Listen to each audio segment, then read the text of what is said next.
is now 8:30, Friday, October 8th, 2021. I will call to order the Truckee River Flood Management Authority Board meeting. We will start with a roll call and establishment of quorum. Mr. Walls. Mr. Von Hartung. Here. Dawn Abbott. Here. Naomi Doer. Here. Hillary Sheevy is not present. Alexis Hill. Here. Ed Lawson. Here. You have a quorum, sir. Okay, thank you, Counselor. I noticed that we do not have a pledge listed on our agenda because we were doing Zoom. Would you please add that back? I certainly will. And we could, I think we're Can not going to can be we do the- violating law can we by do the doing that. pledge? No, sir. That we didn't I'm have comfortable with, agendized? that will be Awesome. okay. I think so too. Yeah, it probably is. We'll get called out on it. Ms. Dewar, would you lead us this morning? Absolutely. Join me in the pledge, please. I Pledge allegiance to the flag of the United States of America and to the republic for which it stands, one nation, under God, indivisible, with liberty and justice for all. Thank you so much, ma'am. That takes us to item B, public comment. Do we have anyone signed in at this time? We do not, that I'm aware of, sir. Okay, and I don't see anyone in the audience wishing to speak. I will close public comment. Item C, approval of the agenda for the October 8th meeting. Does anyone need anything moved around or changed in any way? Motion to approve. Have a motion by Ms. Stewart. Do I have a second? Second. Have a second by Mr. Abbott. Is there any public comment on this item? No, sir. Seeing none, I will close public comment, bring it back to the board. I have a motion and a second. All those in favor, please signify by saying aye. Aye. Aye. Any opposed? Motion carries unanimously.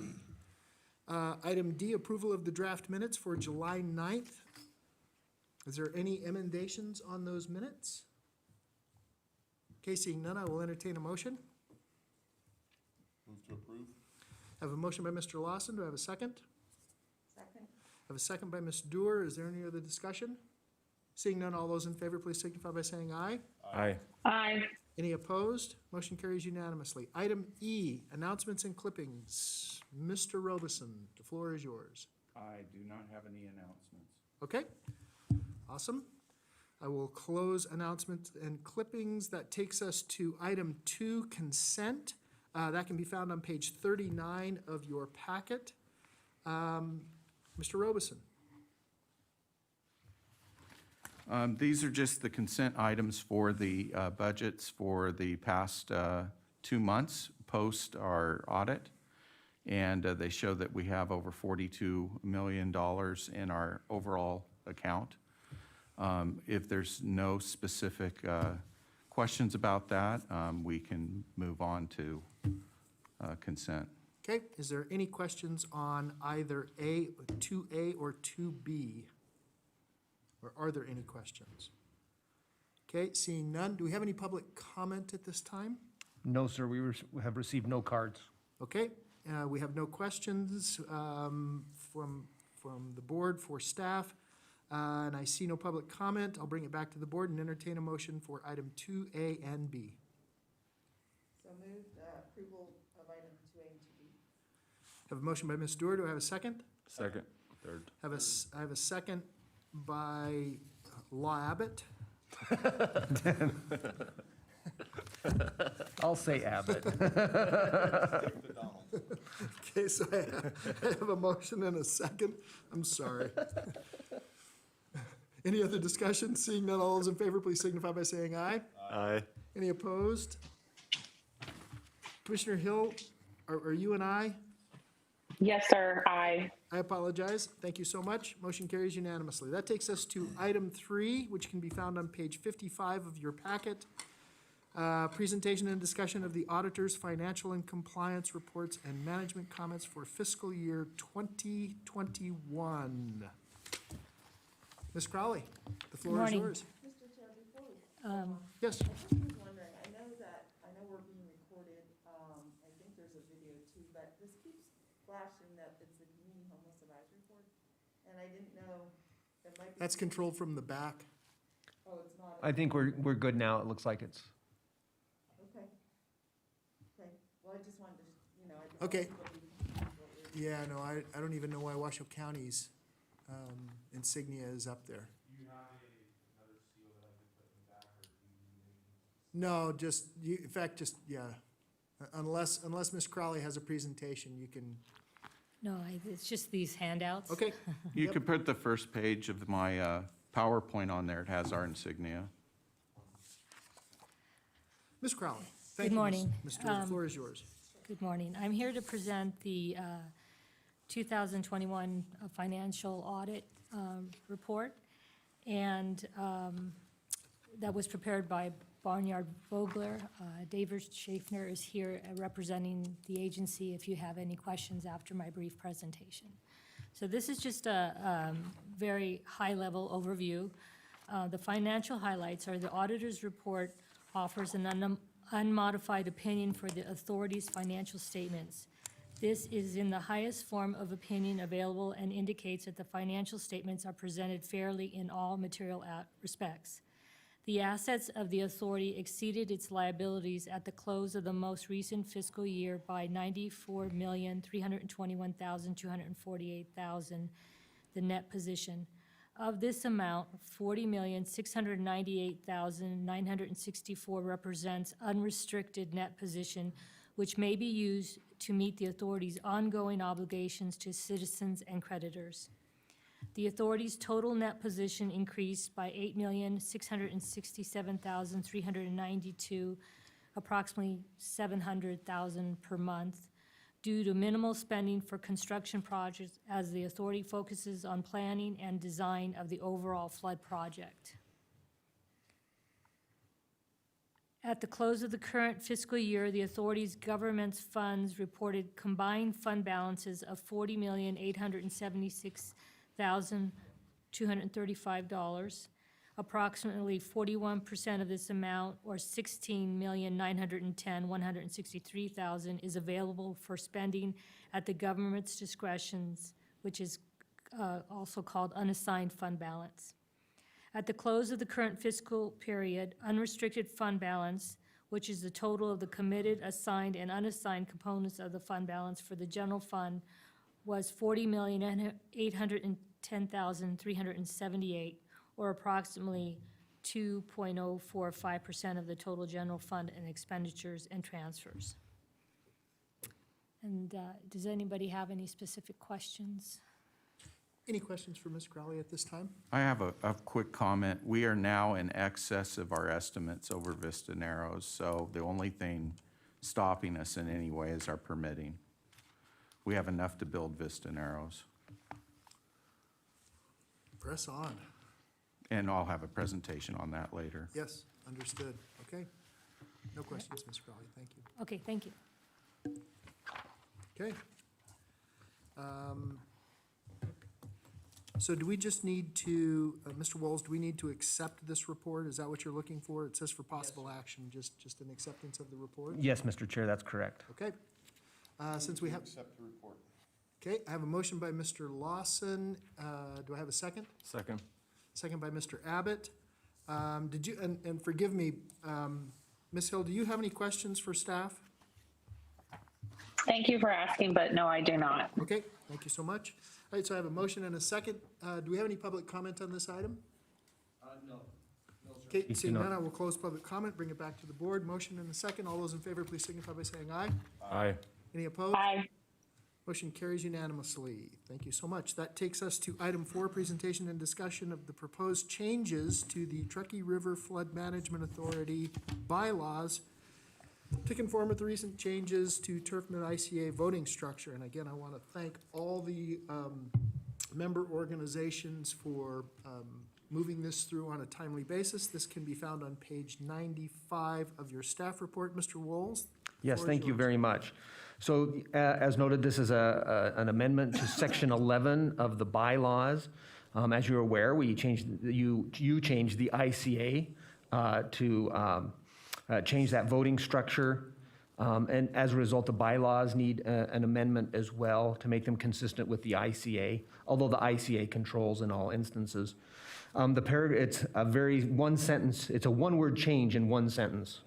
And actions of the board shall be decided upon by the consent of the directors present at the meeting as provided in paragraph 3.05.b. We're removing the word unanimous, that's the only change. Okay. I will note that this is the first time that we've had an issue that will require a vote of at least one member of each of our government bodies. The bylaws amendments require that. So just with that note, if someone were to vote no, depending on which jurisdiction they're from today, it's possible that would not pass even though you got 4 votes. Okay. So just to make you aware of that. Okay, define, you said consent. The approval would be a better word, just a vote. So today we have to have one vote from someone from Reno, someone from the county, and someone from Sparks. Okay, On this item? Just on this item, right, on this side. which you have the persons present. I was just making that note that this is an example of kind of the adjustment that we made on important matters would require got it. participation by everybody. Okay. Are there any other questions for Yeah, staff? just quickly, if you're just taking out unanimous, it does not, says consent of the directors present. It doesn't That's say just anything about, That's majority. that's just to change the bylaws. Correct. The bylaws state, this So, is, right, so the ICA already has been changed and requires unanimous consent.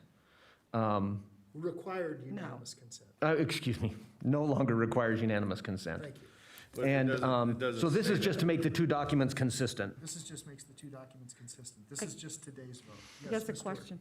I guess, I think where Mayor Lawson's headed is that where does it clarify what items have to be by one member of each body and which items just say majority vote? It seems like it would be something you'd put in your bylaws. Actually, I That- think it's only this It's item. laid out in the interlocal cooperative agreement specifically Right? in section 3.05.b. We understand. Part of the problem we're having by amending the bylaws is they replicate each other. And so we change the one, and then you automatically Okay, have to so- change the other. This would allow us, if we change the ICA again, to change the voting structure. We no longer have to change the bylaws. In all honesty, this paragraph could have come out This is a bottom. completely. Yeah. Yeah, It was just originally put into the bylaws. but with the question that is being asked right now by the board is, we're only changing the bylaws. The voting structure as a whole is just it's not a unanimous vote, it's a majority vote regardless of how many vote from each entity, or does one person from each entity still have to vote yay? On this item, as it's This- laid this out in item the only. interlocal cooperative agreement, we have to have one vote from each entity at least. Okay, Mr. Chair. On every item No. going forward? No. No. That's what So, I'm asking. No, just on the bylaws. Just on the bylaw. There's a, Yes. No. I understand. Okay. no, You're just- it's you're also being on a the little change of the unclear. plan. correct. Right. So what I'm saying is, if, for clarity, you don't think that it would be useful, or I think it might be useful, to reflect what the interlocal says on voting, because where most people don't go read an entire interlocal agreement, which is like 75 pages or something like that, usually you summarize in the bylaws where your key operating principles are. So it might be useful, just for going forward, to make those further amendments so it clearly reflects, so people aren't confused, just like Well, I would- there's apparent confusion here today. Well, it's because of this that I would advise against it. Any change made to the interlocal cooperative agreement then requires a second action on the bylaws. And there's a period of time, in this case, it's been 5 months, where the ICA and the bylaws were inconsistent with each other. And so by simply changing this and saying it'll be by the consent as set forth in the ICA, Yeah. we don't have to worry about that inconsistency ever again.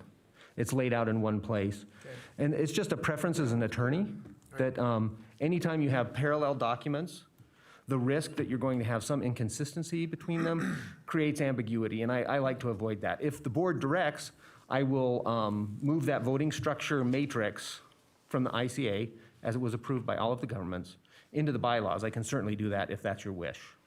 I'll just continue. I don't think that's my wish, but I do think it's a good idea to refresh us and keep it present in our minds. And like, we just had confusion, and you said, yes, this is the only item, but we also knew that there was the chart that shows which items need one member from each body. It's not very many.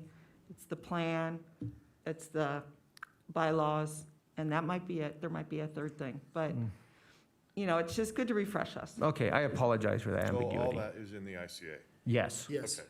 Okay, That's where I was confused. So the ICA is already done. it's done, yes, and it So controls, this is just a cleanup on the bylaws. correct. absolutely. That was where my confusion was. Okay, very good. All right. Ms. Hill, do you have any questions for staff? No, I don't, but if we just want to verbally for the minutes reflect the ICA updates, or for anyone watching, I think Councilwoman Dewar has a good point. Okay. All right. Do we have any public comment on this item, Mr. Walls?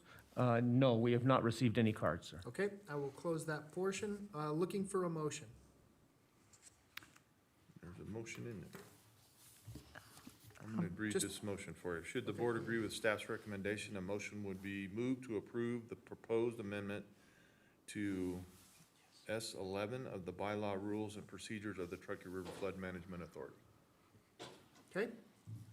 So I have a motion by Mr. Lawson. Do I have a second? Second? Okay, so I have a motion by Lawson, second by Dewar. Is there any other discussion on this item? Seeing none, all those in favor, please signify by saying aye. Aye. Aye. Any opposed? Motion carries unanimously, and the bylaws are now changed. Thank you, Mr. Walls. That takes us to item number 5, which can be found on page 101 of your staff report, discussion on the status and findings of the work performed by HDR Engineering toward the submittal of the letter of map revision to be submitted to the federal, to FEMA. Mr. Robeson, go ahead. I'm not going to read this whole thing. Thank you.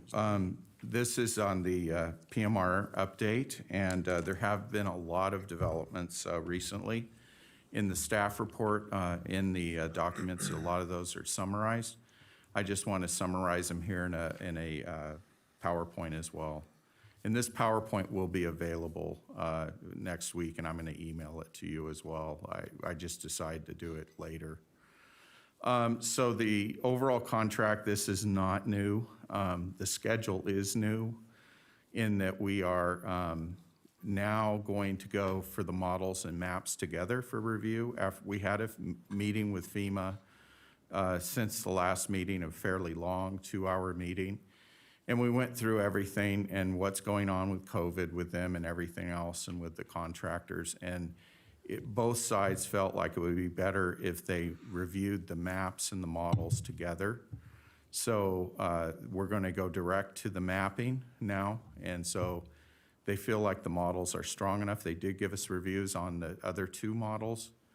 And so we will be doing our mapping and modeling cleanup and submitting it fully to them probably in the next 2 months. We also need to meet with the cities to talk about things like floodways versus floodplains, and I'll get into that here in a minute, why that's so important. So just to review, I know a lot of you already know this, but just make sure we're all on the same page. When you're looking at FEMA mapping, the maps have various layers and designations.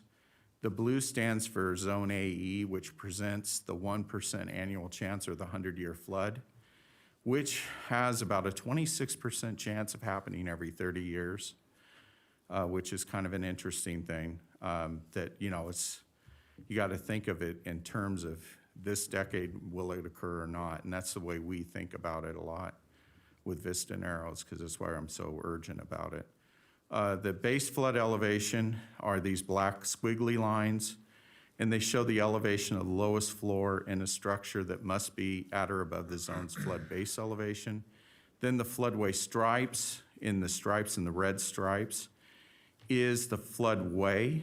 And so there you have to do a no-rise analysis, and it's a lot more strict on development. And then the orange is the 500-year Zone X. So This is in every map, everywhere, all across the United States, wherever they designate floodways and flood zones. The hydraulic models that we've been working on are the North Truckee Drain, which is completed and reviewed now by FEMA, the Lower River model, which is completed and reviewed by FEMA, and the main model, the main regional model, which now is completed, and we've had the cities and myself review it, but it has not been reviewed by FEMA, but will be reviewed with the mapping products. So one of the big things that has come up throughout this is the hydrology that backs these models. And the Truckee River is actually based on gauge data, and that's the best you can have, using frequency analysis on the gauge data. But when you start talking about tributaries coming in, such as Steamboat Creek or North Truckee Drain, those are based on watershed modeling or regression statistics and things like that that are less accurate. So we have had a lot of trouble deciding, which model to use. We have decided on Steamboat, for instance, to just stay with the existing hydrology because the quote newer hydrology isn't really any newer and it's different. And I can't really justify changing people's flood status based on something I don't have any confidence in. So that's the way I talked to the Reno staff about that, and they concurred with me on that. On Sparks, on the other hand, Sparks has spent a lot of money on hydrologic modeling on top of the money that we spent, and they have a model they really like, and we are using their new model that's just been out in the last couple of years. So that's basically what we're doing, and of course, the river itself is based on gauge data. Before we go, Mr. Chair, could I ask a question at this point? I guess a question for you, George, is you said you don't have any confidence in the modeling on Steamboat, and why that's concerning to me, that may be too broad of a statement, but we have many, many developments along Steamboat that are we're, to my knowledge, expecting a new model, and we're planning their developments based on that model, and are you saying there is no new model, or is that something different than what this is? There is a model from the 80s. There is a model mostly from the 90s that was last updated in the early 2000s. And then there's this new model we had that was going to be Geisha, but we converted it over to HMS, and it just is, while it meets the basic parameters of the agreement that was settled in 2016, it really has some shortcomings. And so none of those models are very good. However, the existing hydrology is, the FEMA standard right now. Until we have something clearly better, I think we should stay with that. I understand, George, but in 40 years, from the 80s, that's the best that we have for all these brand-new homes that are being built in the floodplain areas.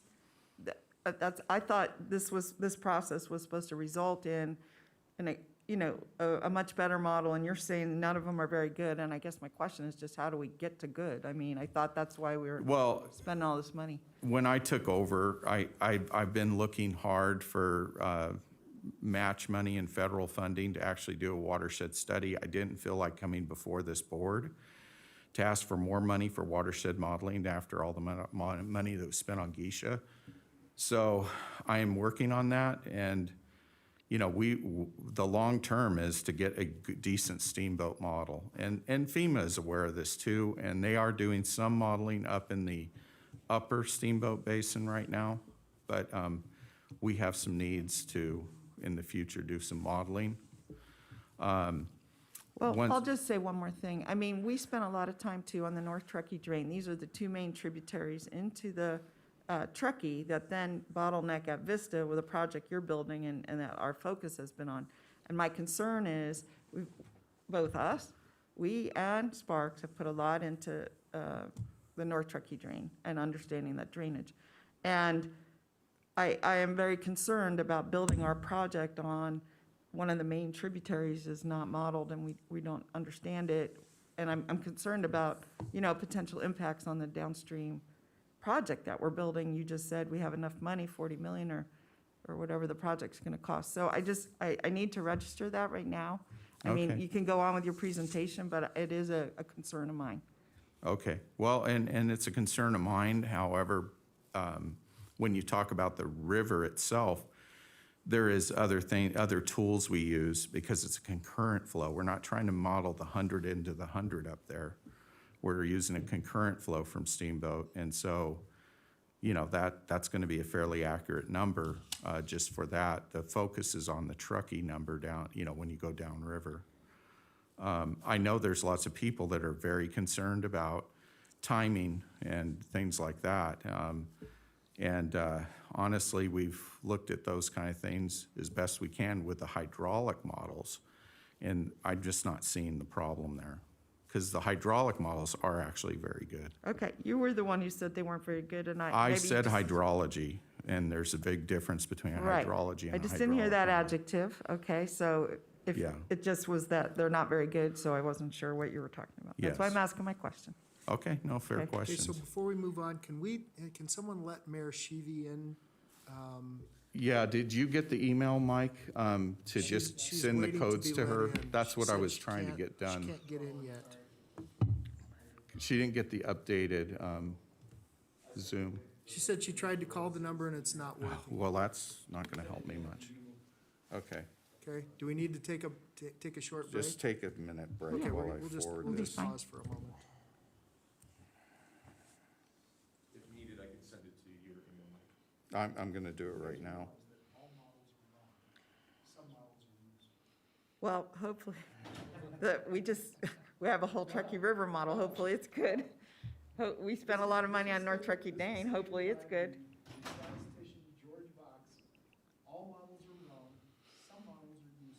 Okay, well, we want it to be useful, let's just put it that way.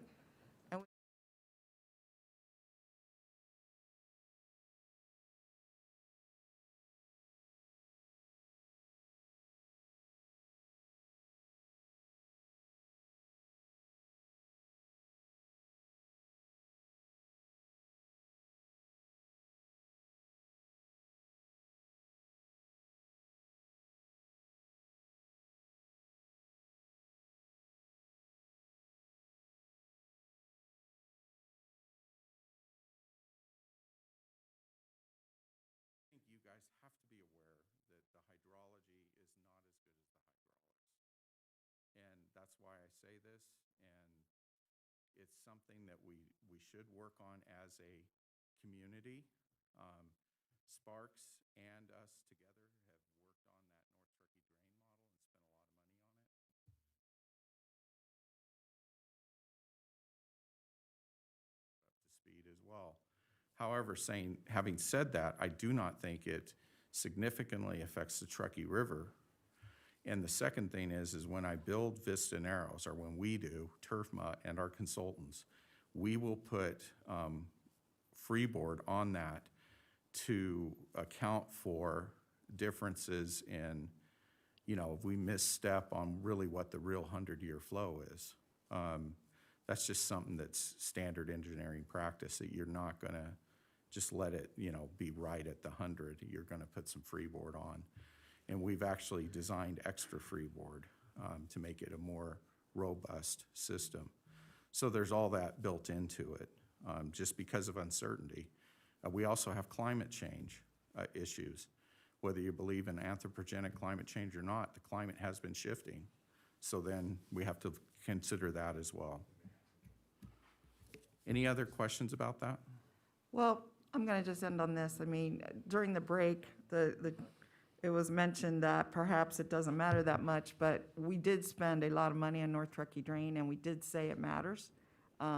Maybe you know intuitively that maybe the North Truckee Drain has a bigger impact on flows in the river than Steamboat. I don't know that intuitively, but I think that it is the flood project's job because of the impacts on the project that we're building. Yeah, I don't want to get into a tit for tat, but I will say this, is that Sparks took the Geisha model stuff and built on it and spent a lot of money on it on Sure. top of the money we spent. Yeah, Okay, that didn't happen over on Steamboat.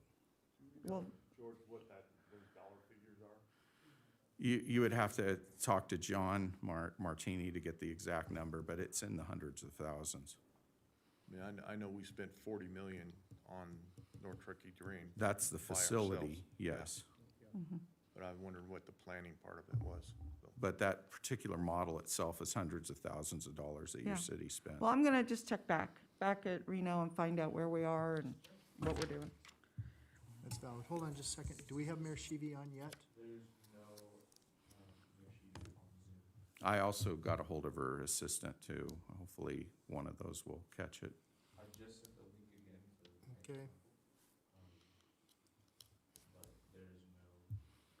Yeah, and I just forwarded your email to me, to Mayor Sheevy.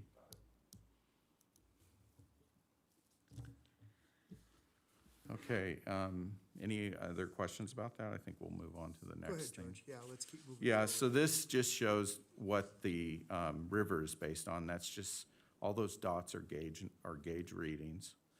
And that's how we develop this thing. But even there, you can see the dots don't like conform perfectly to the line. And that represents a little bit of the uncertainty there. And once again, hydrology has more uncertainty than the hydraulics. So getting to the hydraulic model, which is the HEC-RAS model, which looks at the terrain and how the water flows over the terrain itself when you get into Reno. This is the extent of that model. It goes all the way from past Mayberry Drive down to Vista Narrows and even into the canyon somewhat. Goes all the way south to South Meadows, and it goes north, actually off this map, up to Shadow Lane area in Sparks. So all the floodplain areas where it could possibly back up, this model has all that in there. This is just, once again, that same thing. I want to just show it for comparison here, because what I'm going to show you is some results from our new modeling versus this is the existing flood mapping. So here's what our new modeling shows. This is basically our new modeling of pretty close to the same area. And I want you to just, I don't think this thing has a red light on it, but if you look below the road, center towards the bottom of this picture, you can see all those buildings there. That's south of Mill Street along McCarran there. You can see the green there. That means that it is being inundated. The open areas are. Of course, the buildings are not covered to the tops of the roofs, so you see the tops of the buildings. But to some degree, and most of the time it's a foot or two in that area, there is inundation. Now, when you go back to the map, what you see there is it's in orange. South of Mill, down towards the bottom of the picture there, same area next to McCarran. That means that they think it didn't back then inundate. And the reason why is, look at where those lines stop. You see those lines, how they stop right there, those black lines? Those are the cross sections of the old model. So this model goes further out, and it actually goes all the way down to the airport and beyond. But the point is that there is differences between the new modeling and the old model just because of the accuracy of the terrain.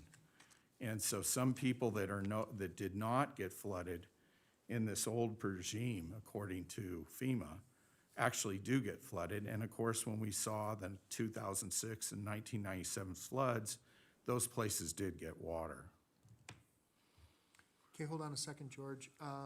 Mr. Wolves, will you let the record reflect that Mayor Sheevy should be in? Mayor Sheevy, do we have you? I'm here. Thanks so much. Wonderful. Okay, proceed, George. Okay. So this is just one of these differences, one of the areas where it is different. There are many areas actually that aren't inundated that previously were, but they're lesser than the new areas that are inundated.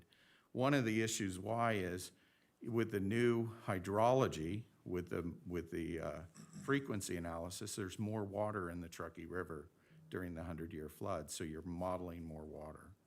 So you're going to have a little bit extra water because of that as well. So the project going forward is we have the initial models. They've all been completed but are still working on some hydrology issues.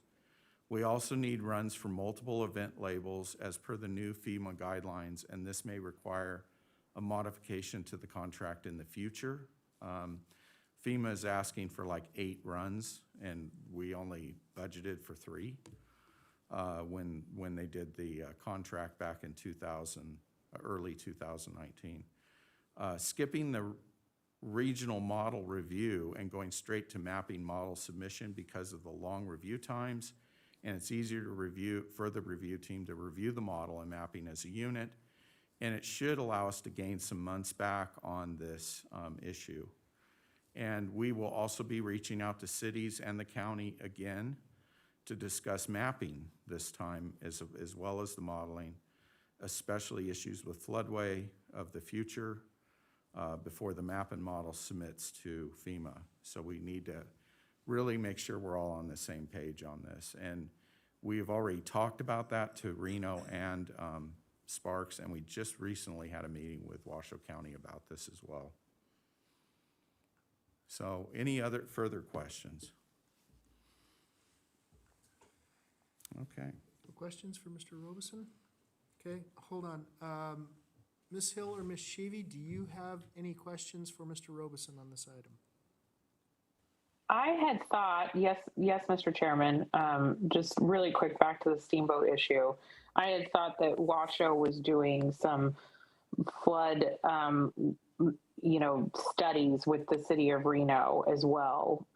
So I don't know if you've had those discussions with Washoe, George, but I just wanted Yes. to ask that. Okay, cool. Yeah, actually out by Washoe Lake. And I actually sat in on a meeting in their new model to go into Washoe Lake. The problem is that they're just little piece models. They're not the entire watershed. They're just like, Got it. how does this little creek come into, like, for instance, what's the name of that creek that goes up out of Washoe to Virginia City, Jumbo Grade? How does Jumbo Grade flood? That's the kind of things they're working on right now. So, Okay. And of course, they're doing stuff north of town, FEMA is. Right. So, we've been involved in all of that just as an advisory role, because our Okay. focus is the Truckee River, of course. So we don't want to spend too much time on that kind of stuff. Sure. All right. Thanks for the clarification. I appreciate it. Thank you. And I think for our members, this is why, and Member Dury, you'll recall this. This is why we asked WRWC to look at stormwater Right. and the conveyance channels, and then ultimately where we would like to go next, of course, is some volumetric flows and try to understand, and maybe that's where we work collaboratively regionally on the model to see how each one of the tributaries add to the overall flow in Steamboat and other places, of course, throughout the region. So I'm glad you brought this back to us, George, and I think it's important for us to understand how it affects our project, and in that way we can act accordingly in each one of the jurisdictions. Yeah, and like I said, all models are inaccurate, like you say, your famous box quote that I've heard about 500 times, not just from you, but from many other people. Everybody, right, yeah. All It's models a are famous wrong, some are quote, useful. but the other thing is all models are not equal either. True. And a hydraulic model is within 1 or 2%. The hydrology can be 20% plus or minus. And what I'm glad we're doing is dealing with new data, because that allows us to, at least look at what is most current, as opposed to data that's, 30 years old. Right, and that's something I want to get after, and I've got a lot of irons in the fire, but I'm actually trying to get some out of sustainability language, working with our lobbyists. We're trying to actually get some sort of funding to actually do this, maybe with government funding, so I don't have to come before you and go, hey, can I have some more money to do hydrology? Okay. So anyways, that's, Okay, do I you think- need anything from us on item number 5? well, this was informational. I tend to give these every other month, and Okay. since we Good. haven't met, Mr. Lawson? George, can you tell me the difference between the Sparks study and the one that for Steamboat? Yeah, The sure. North Truckee drain? There was a consultant that was used for the Geisha model, and then they switched it up into what's called a HEC HMS model. Okay. And the city of Sparks decided to take that model that they had and do even more work on it. And they contracted with that same contractor, and they did a bunch more work on it.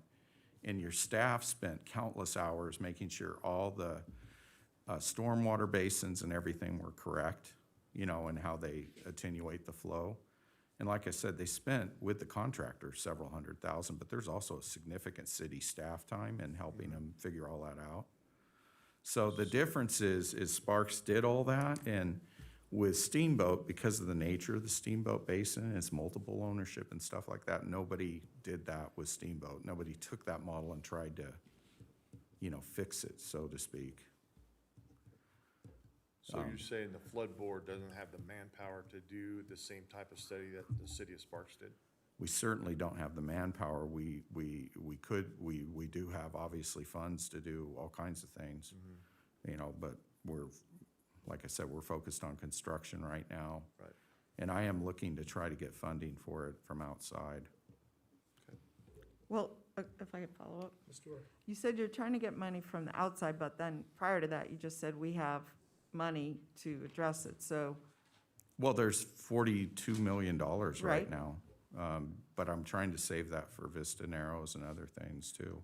right, but you also said that, I'll just put a 3, 4, 500,000, you said Sparks spent thousands, hundreds of thousands. I mean, that's less than $1 million. I don't know what it would take for Steamboat, but I would like, if it's possible, to at least explore with the city of Reno, you know, getting this model properly updated, whatever it's gonna take from the city side and the flood side. Yeah, I have no problem working on that. It's just the city wants to be juiced as well, you know, like they need to understand the needs. The county also has an interest in that. There's a lot of county land on the lower Steamboat. I know. So I think all three of us working together probably could do it. There's no real Sparks interest there, though. I mean, that's down south, but Well, a portion of it is actually in the Sparks sphere, frankly, but yes, I hear you. the mouth, yeah. Well, it is. So, and if it's for flood, obviously we all care, and if it's for half for flood and half for other issues, maybe just those that care about the other issues given more. You know, but anyway, thank you, Mayor Larson, for highlighting that issue, and I think we gotta do what we gotta do. If all these new homes flood in Reno, it affects all of us. It doesn't affect just Reno. So, I get it, we'll figure it out, but I think we need to delve into that a little bit and Okay, see well, if Reno, well, number one, has the fortitude to devote the staff time to do it. And then what the, you know, equitable part of the money Right. is. And I have no issue with doing that, but And something has changed at Reno. We have a new utilities division, and it includes stormwater now. And we have a new director, Trina Magoon, who was formerly with Stantec and spent 20 years plus working on these complex, both hydrology and hydraulic models. And so we have additional staffing. We have a new focus. I just had a presentation on the entire stormwater system that they're looking at. I believe that we're much behind the 8 ball, but we at least are here now. Yeah, They have the and- staffing in place, the organization in place, and I really think it's the right It time. is very different now, and Trina is a certifiable knows water, you Yeah. know, and I was at the interview meeting, so Okay. I'm very aware of her background. But I mean, And I've worked with her on several things. so right, it's you're not about her. absolutely What right. I'm saying is that she is a component, but we have a focus. We have a separate group. She was hired in as an engineer, but now she's the head of that group. That's a recent change. So, you know, and it's on par with our engineering group, you know, that deals with roads and such. So I can't encourage you highly enough, given all the development proposals we've already received and approved and the ones that are still pending, that this needs to be done. Because bottom line, that development impacts the flood project, you know? Yeah, I can't disagree with you at all Yeah. on that. I mean, I'm just, Mr. Chair. yeah. Yes, yeah. Is that Mayor? Sheehy? Yeah, thanks Yeah. so much. Why don't we move on? And I think Mayor Lawson and I, why don't we just put this on agenda for our mayors and managers meeting? That sounds good? I'm nodding my head in approval. Okay? Okay, thank you. Sorry, I can barely see you on my little screen here, but thanks so much. And when we bring this back, Mr. Walls, I want to understand too, what our ability to spend on these kinds of things is based on NRS. ICA. And well, I think it's. in- Spending. Yeah, it's 377B and the ICA You're right, together. Okay. We'll do That's- that. I think it's important for us to understand that. And the other thing that I want to make sure that we're not responsible for is if we do something and give some type of assistance, that we're not responsible. Right. I can't have the Flood Management Authority responsible for things that are sort of out of its control. Anyways, okay, let's move on. If there are no more questions for Mr. Robeson on item number 5, we'll move to item number 6. That is presentation and discussion of the status of federal 404 and 408 permitting process, downstream mitigation discussions and activities, and the general project timeline, including the construction of Vista Narrows. Mr. Robeson, you're up again. All right, I'm just waiting for it to come up here real quick.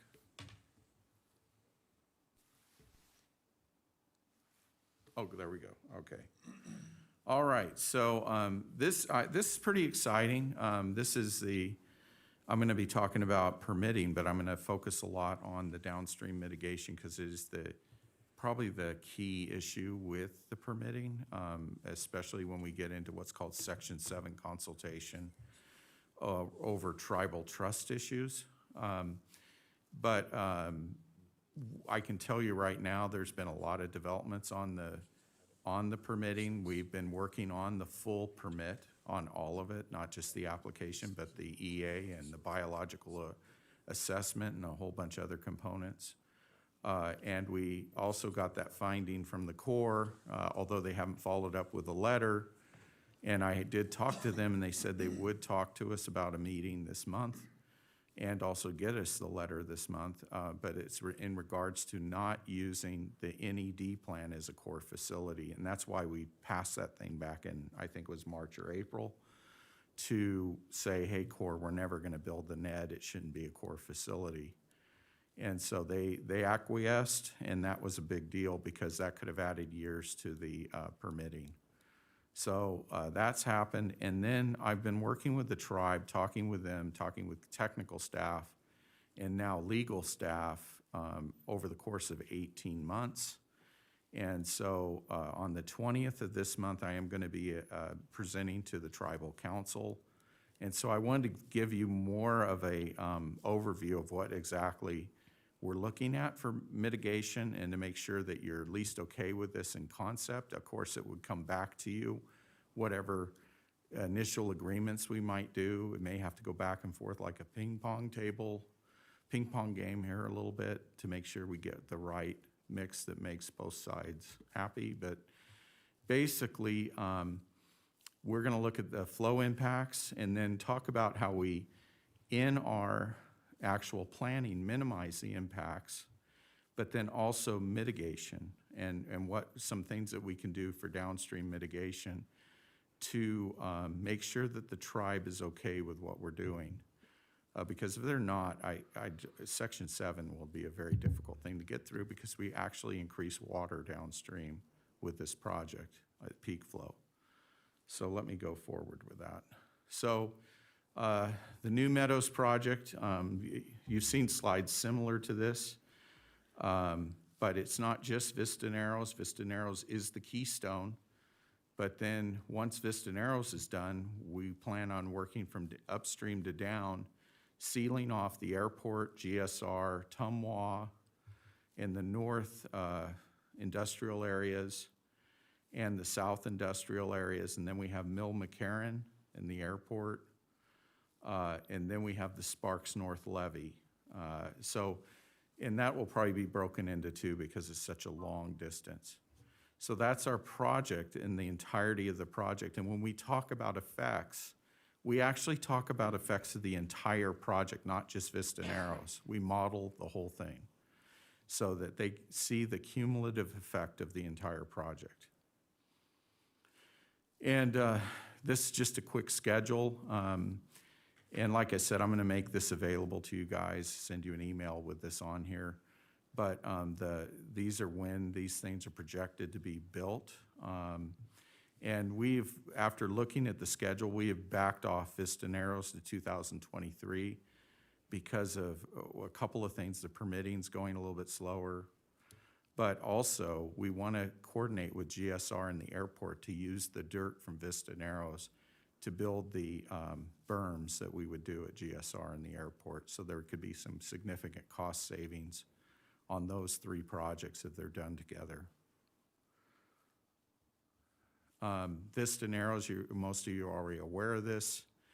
Used to be 6 terraces, now it's 3 terraces. That's part of the minimization. Used to say that there was 3,600 CFS gain in flow, which would be almost 15 to 20% extra water. Now it's down to 2,400 CFS total cumulative effect, which is around 10 or 11%. So we've reduced the effect by doing, just taking enough water out of there to reduce backwatering so that we don't have to do mitigation in South Reno. Mitigation in South Reno was estimated by the Corps at around $190 million.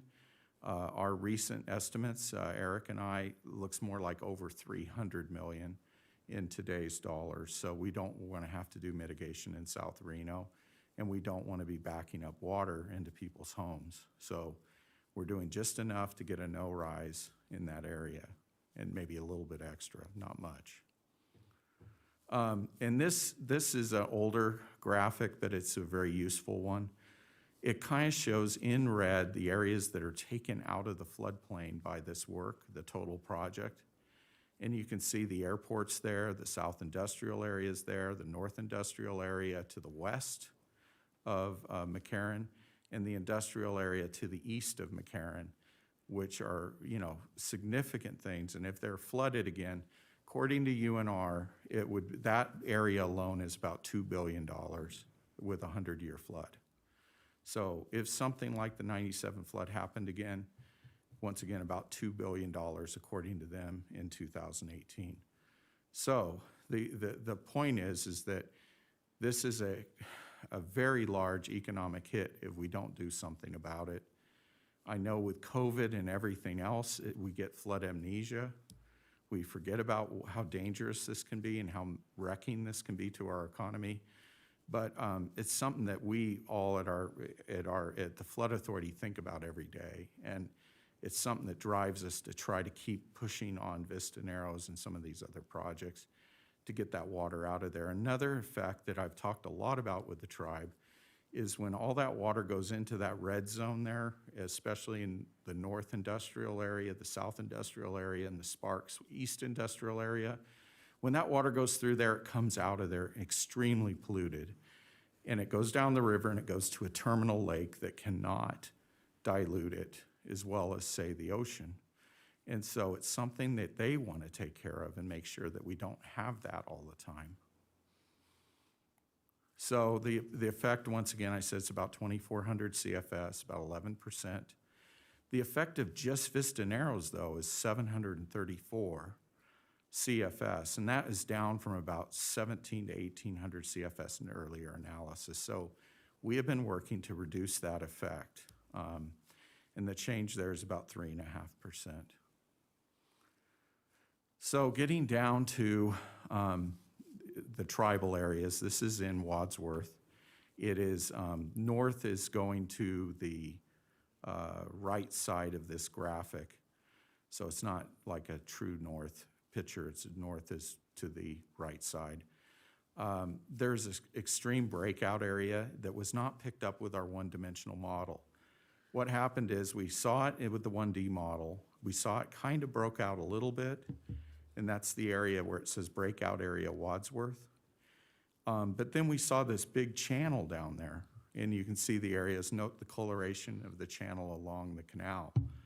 So I went out there and looked at that thing, and I go, this thing has taken some significant water, and we better 2D model this and do some additional modeling. So we contracted with, or we actually had an existing contract with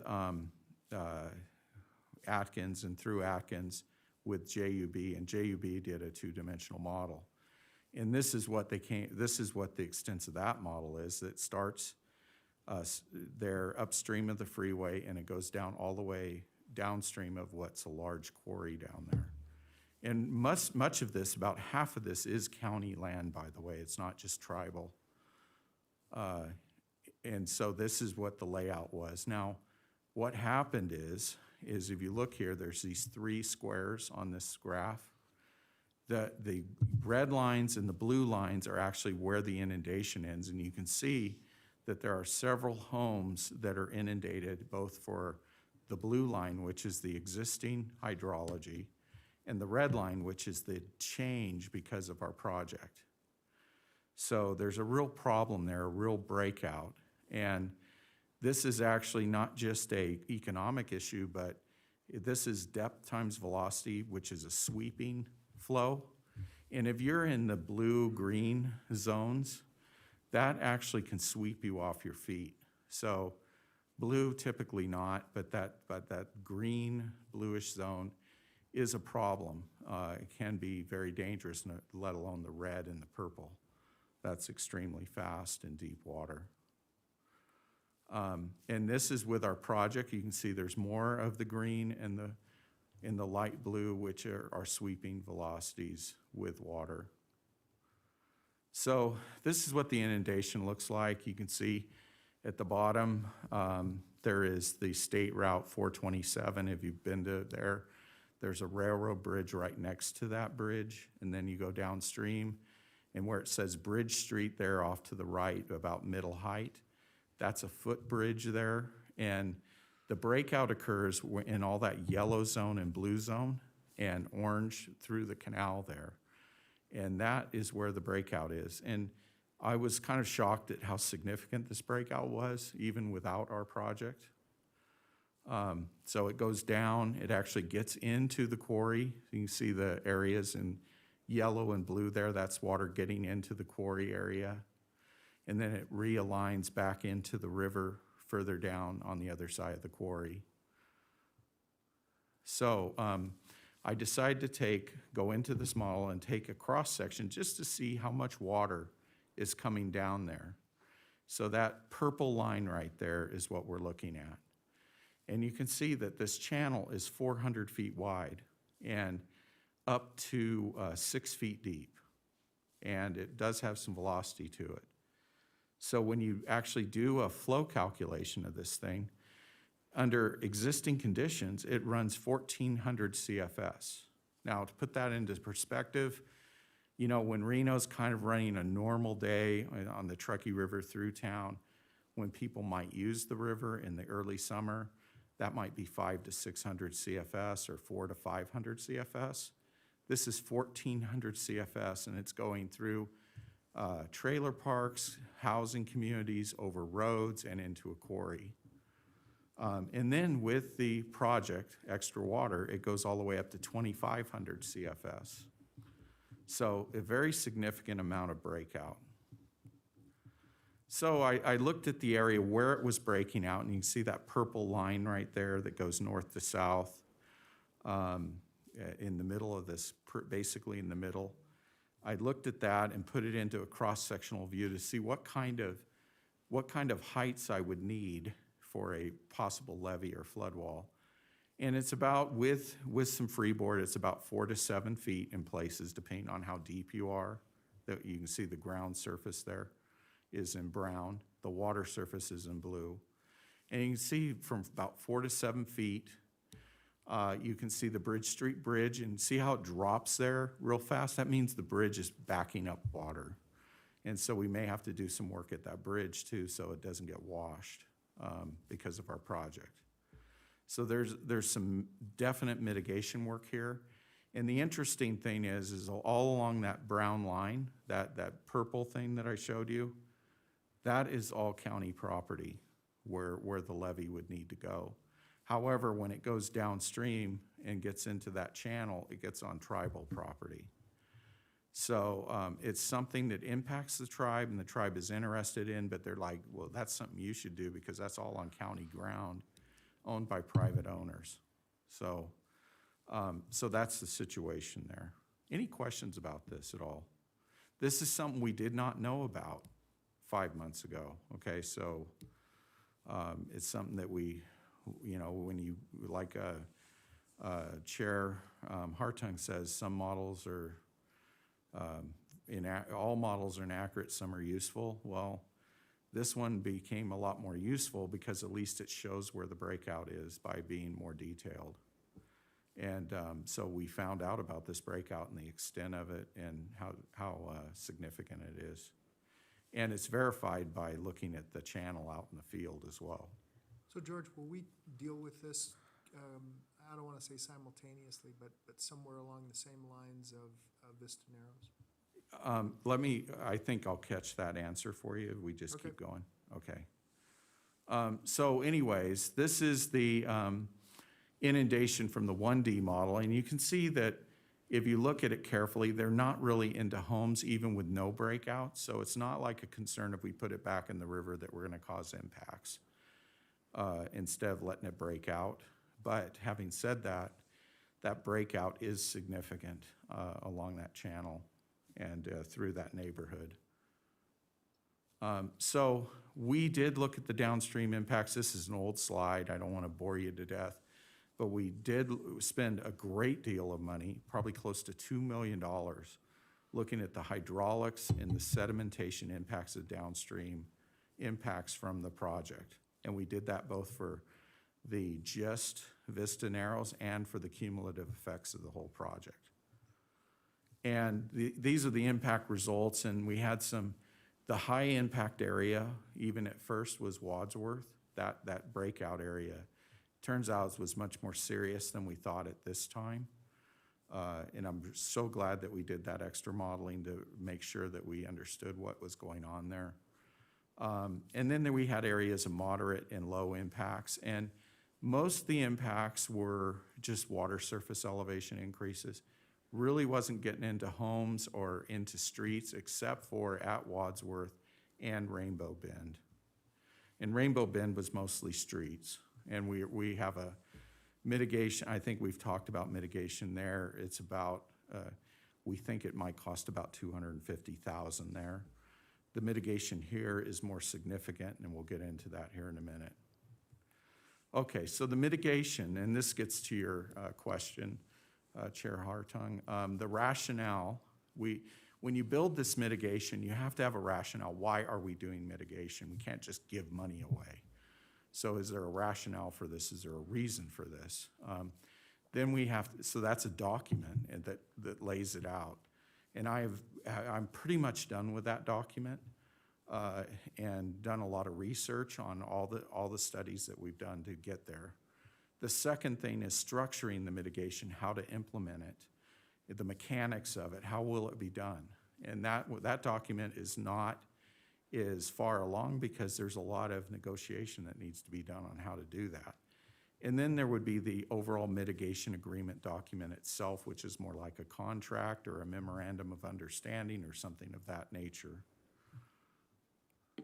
So what I found from the rationale work and all the work that we've done is regarding downstream impacts, to break it down into three things.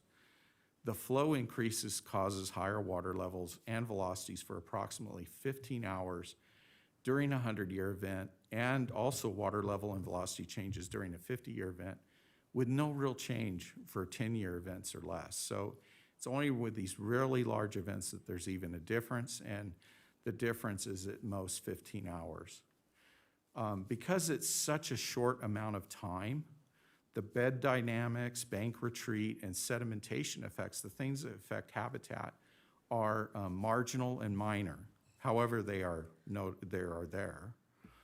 And in the final analysis, the major effects to tribal resources occur at Wadsworth due to the breakout, which is due to greater impacts during breakout there. And there is the breakout both before and after the project is built, but it's worse afterwards. So in regards to mitigation, based on that, We feel like fixing the breakout is a large priority. I think the tribe agrees with that, but they want us to do it ourselves.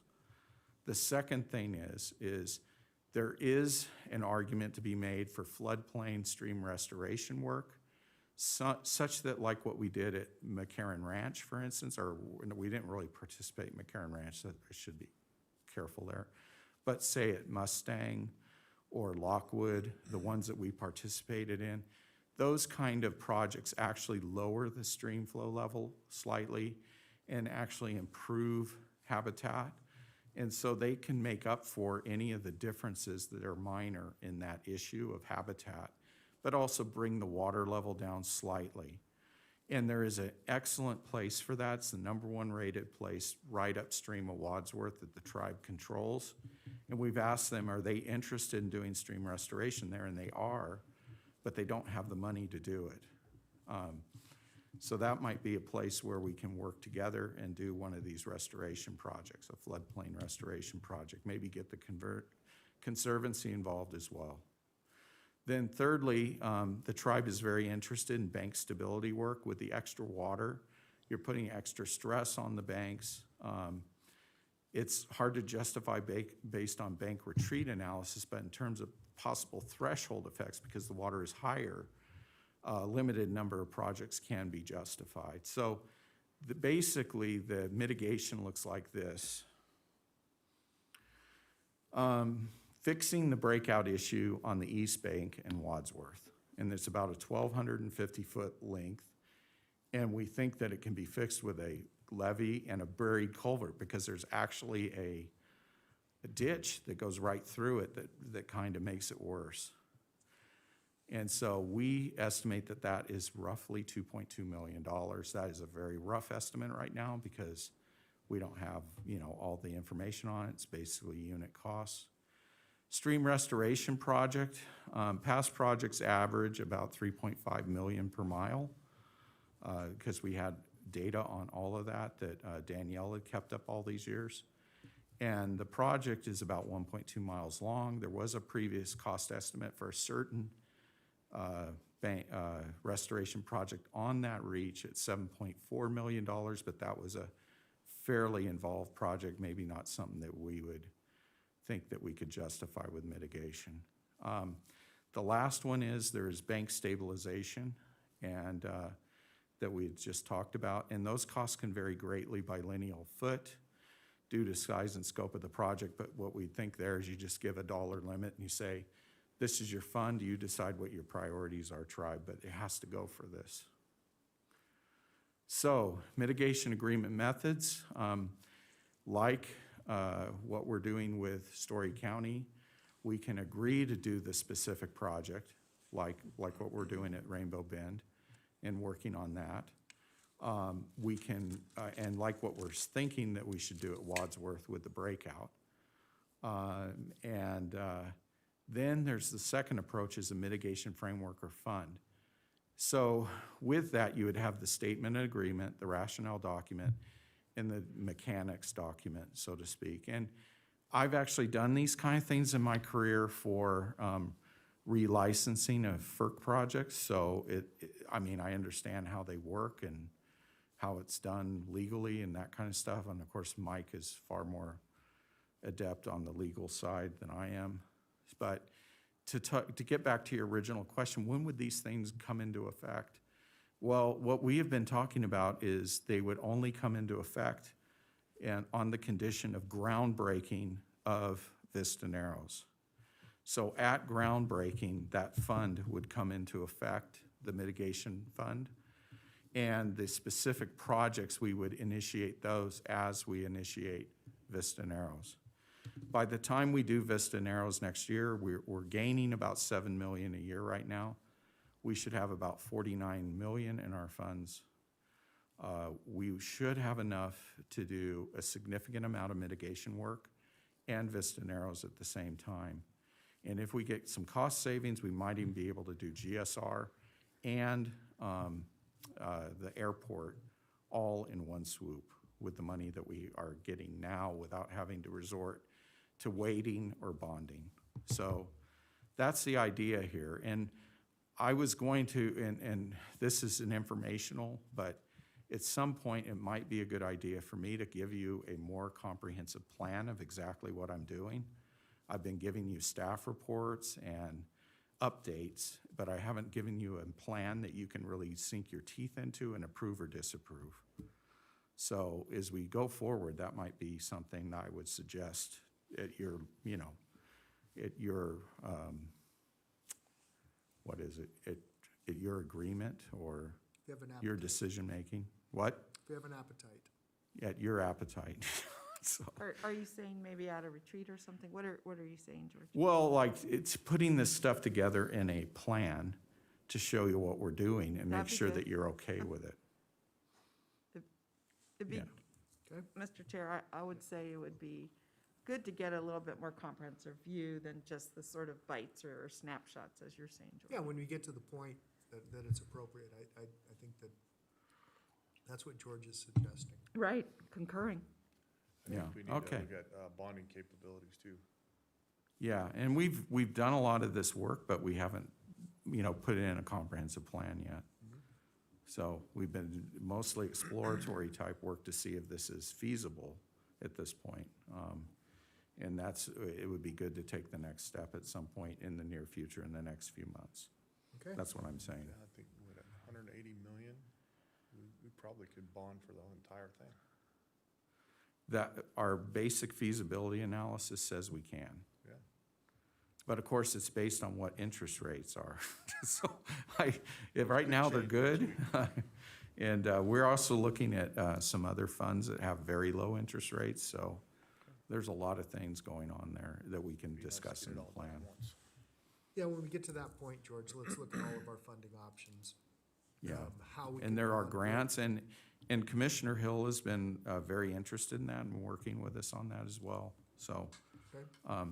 that's something we're very, we want to we want the money to last as long as we can without resorting to bonding, and we want to keep the bonding amount as minimal as possible. Yeah, agreed. Okay, so, let's see here. So the elements, we would create an agreement with the tribe, would not oppose the building of the project on the issue of increased peak flows if the following were to occur. This is our side. The total project downstream increase is capped at 2,400 CFS. We've done the hydraulics. We believe that we can do that. We can cap it at that and keep it that way by adjusting elements. The mitigation agreement or pledge to build projects with estimated costs or settlement dollars are set aside as of the date of groundbreaking, and that's what your question was about, Chair Hartung. And if the mitigation monetary fund form dollars can be used for design, construction, or project monitoring, as long as they are flood-related projects in terms of the ICA and the founding legislation of the Flood Authority 377B. And there are broad types of projects that qualify under that. And we have done those types of projects under our umbrella before, so there shouldn't be a problem there. And we've looked at that. I mean, it's not like we haven't looked. If a fund, the basis projects can be switched, for instance, from floodplain restoration to bank stability or vice versa, or to a different kind of qualifying project. So we want to give them a little bit of flexibility because this monetary fund that we give them could be used for match dollars to really extend their ability to do more work, because one of the things that they struggle with is getting match for federal dollars. So that, in these conversations I've had with them. So anyways, that's the idea here, and I wanted to get this before you so you can understand where the thinking is. And of course, anything that we begin to agree to is going to come before you for approval. But I thought it was a good idea to let you know before I have that meeting with the tribal council. And if you have any other follow-up and you want to call me and talk to me about it privately, that's great too. Okay? Okay, so we already talked about that, the rationale mechanics and the overall agreement. And the suggestion on our preference is building the flood structure on the east bank of Wadsworth, and the tribe was also kind of going that way as well. Then a restoration and bank stability projects can be done via mitigation fund agreement. So that's kind of where we're going with them. That's kind of what we've been talking about with them. And then we're gonna present this to the tribal council and see what they think. So any questions further beyond what we already did?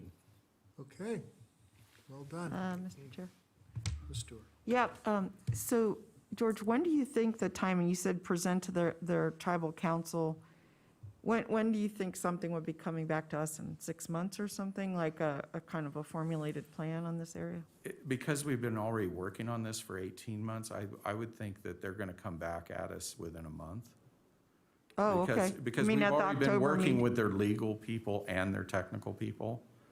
And so they're actually, saying, yeah, you should do this Okay, before the so, tribal I mean, council. are you saying, you don't mean coming back at our October meeting, but, I mean, some other time? Yeah, like This is the in October. December perhaps? Excuse me, I Yeah. meant the November meeting. You said Yeah. our next I'm meeting. thinking December. Okay. Because November is a meeting that's on the day after Veterans Day, and Mm-hmm. it's gonna be a real tight meeting Okay. anyways, and hopefully we'll get quorum. Mr. Chair, Yeah. Yes. a note, we do have an invitation to appear before the tribal council. Right, That's upcoming on October 20th, I believe. yeah, I'm presenting to the tribal. Wonderful. Yeah, Council. great. So those are the decision makers, the equivalent of you on the tribal side, so. Okay, well done. Any other questions for Mr. Robeson? Anyone on the phone have questions for Mr. Robeson? No, I just want to commend George for working with the tribe. I've actually heard that he has been fabulous to work with over at the Pyramid Paiute tribe. So thank you so much for your work on that. And I'm really looking forward to figuring out how we can both, do beneficially, mutually beneficially projects. Thank you. Okay. Okay, if there are no other questions for Mr. Robeson, I will close this item.